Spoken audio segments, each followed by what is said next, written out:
Suite aux discussions avec le ministre des Outre-mer, Manuel Valls, les différents partis politiques se sont rapprochés de leurs partisans afin d'expliquer la teneur du document issu des discussions et la suite du processus. Pour l'heure, tous sont prêts à se rendre aux négociations prévues lors de la prochaine venue de Manuel Valls, qui devrait se tenir d'ici 2 semaines. Pour les loyalistes qui se sont réunis hier avec le Rassemblement, il faut avancer et trouver un compromis pour tous les Calédoniens. Ils se disent conscients de devoir faire des concessions pour avancer. C'est-à-dire qu'il faut un compromis à la fois avec l'État et avec les indépendants. C'est toujours notre objectif. C'est certain qu'il y aura un compromis politique ou rien. Il n'y aura pas des concessions unilatérales de notre part. Donc c'est aussi à eux de faire un travail pour voir quel est leur mandat de négociation et ce qu'ils sont prêts à faire dans le cadre de 3 référendums qui se sont tenus et qui ont permis l'expression des Calédoniens. Par contre, on est quand même assez inquiet de la trajectoire qu'essaye de nous imposer l'État et les indépendantistes vers une pleine émancipation, une mention qui a été rajoutée après qu'on ait vu Manuel Valls et après surtout qu'il ait vu la délégation du FLNKS. Donc on a des améliorations à apporter. Ce que l'on dit, c'est qu'on va rester autour de la table pour la prochaine fois. On va revenir à la négociation quand le ministre va venir, mais on aura des demandes de clarification et de modification sur le document qui a été fourni parce que il ne correspond pas totalement aux attentes des Calédoniens qui ont voté 3 fois non à l'indépendance. Nous devons nous dresser à la hauteur de nos responsabilités. Certes, nous avons un mandat, nous avons une expression démocratique par des consultations qui ont eu lieu, mais aujourd'hui, il s'agit de travailler sur l'ensemble des opportunités. Vous savez, la place des provinces aussi est très mentionnée dans le document. C'est une proposition que nous avions faite, donc nous sommes assez satisfaits que ce point de vue soit très pris en compte par l'ensemble des acteurs, mais surtout en l'occurrence par l'État qui a produit ce document. De son côté, le FLNKS, qui s'est réuni mardi dernier pour clarifier le contenu des discussions, la méthode, le format et le calendrier, a rappelé dans un communiqué de presse les objectifs déjà atteints et se dit rester vigilant sur la suite du processus. Le parti demande également la participation du président du FLNKS, Christian Théin, aux négociations, mais aussi la supervision de l'Organisation des Nations Unies durant les discussions, la sécurisation de l'avancée de ces dernières ainsi que l'engagement de l'État quant à l'apaisement et la sécurité sur le terrain. Ces éléments sont, selon eux, incontournables et devront être traités avant la phase de négociation. De leur côté, le groupe uni Palika, les Veilles océaniens et Calédonie Ensemble ont également assuré leur présence aux prochaines négociations. Une délégation du Syndicat national des personnels de direction de l'éducation nationale, le SNPDEN UNSA, est arrivé lundi sur le Caillou pour une durée de 5 jours. Mercredi après-midi, ces visiteurs se sont rendus au collège de Payamboué à Koné.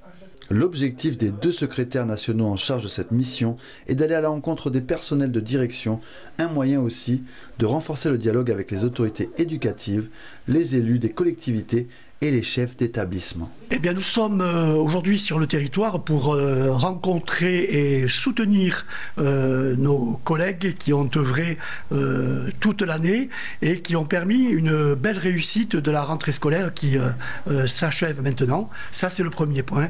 Le second point, on est venu les écouter après les événements du mois de mai dernier. Un certain nombre d'entre eux souffrent encore de traumatismes sérieux. Nous avons visité déjà 5 établissements, nous en visiterons 7 au total. Nous aurons également des rencontres avec les responsables politiques du gouvernement, avec le vice-recteur et avec la province sud. Ce qu'il ressort des entretiens que nous avons déjà eus, ce sont des questions de locaux qu'il faut rapidement aménager après ce qui s'est passé au mois de mai, et ensuite des questions de protocole à suivre en cas de difficulté, par exemple en cas d'alerte cyclonique. Tout est sujet à discussion justement, donc on va parler de nos difficultés, mais aussi des choses positives également qui ont été mises en place au sein de nos établissements. Il n'y a pas que des choses négatives. Il y a aussi de bonnes choses. Donc l'objectif, c'est de faire évoluer et d'avancer tous ensemble pour qu'on puisse faire en sorte que nos élèves puissent réussir et qu'ils soient épanouis et qu'ils réussissent leur scolarité. C'est quand même l'objectif, c'est pour ça qu'on est là. À l'issue de cette mission, un rapport de visite synthétisera les observations et les recommandations émises par le syndicat. se trouve devant la tente nomade, à une capacité de 30 personnes pour les groupes. Situé à environ 20 km du village de Kanala, le camping Borivaz se trouve au bord de mer, dans la tribu de Guilla. La structure a été créée en octobre 2022 par Joséphine et Félix. Grâce à sa proximité immédiate avec les mines de Naketi, le camping répondait à une forte demande d'hébergement. Le taux de fréquentation était assez importante dès l'ouverture. Donc, dès l'ouverture, on a eu beaucoup de demandes de sous-traitants, des deux mines, Ballon des NMC, parce qu'on était juste à 2 pas de leur lieu de travail, donc ça les facilitait parce qu'auparavant, ils allaient sur La Foi, Bourail. Après le 13 mai et l'arrêt de l'activité minière sur Kanala, le chiffre d'affaires de la petite structure a beaucoup chuté. Là, au bout de 7-8 mois, donc on a essayé un peu de relever les choses. Donc, il y a maintenant de temps en temps des gens qui nous appellent pour réserver un séjour ici. En décembre, plutôt, on a accueilli une classe. Et là, aujourd'hui, c'est plutôt des groupes. Et voilà, donc on n'a pas la visibilité de ce qui va se passer dans le temps, quoi. Ce week-end, le camping accueillait son premier groupe de l'année. 25 personnes venues de Nouméa pour une retraite spirituelle. Les lieux, ils sont magnifiques. On est en harmonie avec la nature. On est loin du bruit. Et puis, pour nous, c'est très important. C'est des moments où on se rend compte qu'en fait, quand on est en ville et puis quand on est dans nos activités de tous les jours, on n'a pas de temps pour s'arrêter. Ici, on s'oblige en fait à s'arrêter. Chaque jeune d'aller dans un coin en dessous d'un arbre, au bord de la plage, sous les cocotiers, et puis à méditer un peu, à lire, à prier. Pour nous, c'est des petits coups de main que l'on peut apporter à ces structures-là. Avec les jeunes, pour nous, c'est important de pouvoir participer aussi au redressement économique et puis à se regarder. Ça fait partie de ce que l'on partage dans nos retraites. Pour promouvoir la destination qui n'est pas toujours attrayante, le couple est soutenu par le GIE Tourisme Province Nord, au travers duquel il participe à des événements comme la Foire du Pacifique. C'est vrai que la dernière foire que nous avons eue dernièrement, les gens ils étaient assez réticents. Ah, mais c'est là, oui, mais c'est Kanala. Donc ils sont assez réticents. Mais il y a d'autres. C'était des Alsaciens, ils étaient venus là dans mon stand. Et voilà, ils étaient émerveillés. Et quand ils sont venus, ils étaient encore plus émerveillés. Ils ont dépassé le fait qu'il y a eu ceci, cela, non. Voilà, mais moi aussi, je les mets en confiance. Malgré les difficultés, Joséphine et Félix croient en ce projet qui s'inscrit dans un concept d'économie sociale et solidaire. C'est avec beaucoup de résilience et d'optimisme qu'ils regardent vers l'avenir.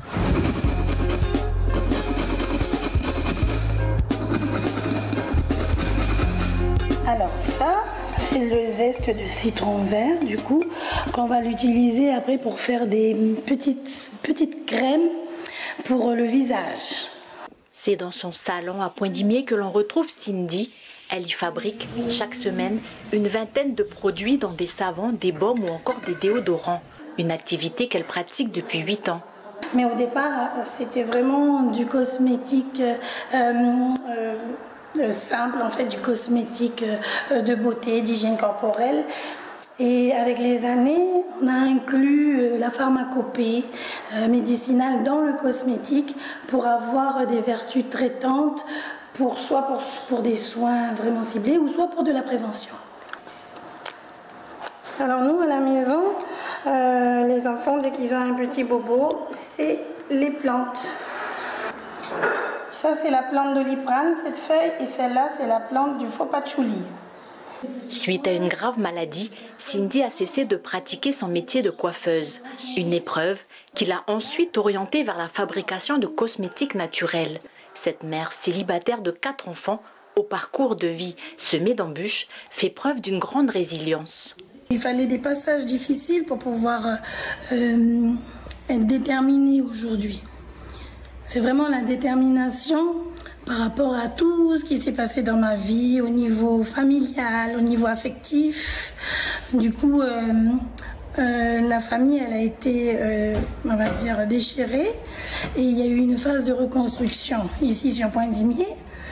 Et il va falloir en fait maintenant, le fait de se retrouver comme ça, d'avoir fait un travail sur soi, eh bien, on se dit, on ne regrette pas, parce qu'on se dit qu'il fallait qu'on passe par là pour arriver à ce qu'on est aujourd'hui.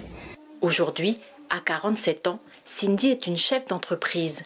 Grâce au microcrédit, son activité lui permet de faire vivre son foyer. Ce qu'on souhaite vraiment mettre en avant, c'est l'entrepreneuriat féminin. C'est important. La femme, elle a toute sa place maintenant dans la société, dans l'entrepreneuriat. Et Cindy, elle a su démontrer en fait que nous, en tant que femmes, que les femmes peuvent aussi devenir entrepreneurs. J'ai vu une femme, on va dire, vraiment remarquable, hein, une femme très déterminée à faire ce qu'elle veut. Voilà. Donc elle s'était dit. Oui, j'ai traversé, on va dire, des moments très durs, mais je peux y arriver. Accompagnée par l'Association pour le droit à l'initiative économique, Cindy continue de penser son projet. Elle souhaite maintenant rassembler la coiffure et sa passion pour le cosmétique naturel dans la création d'un salon de soins.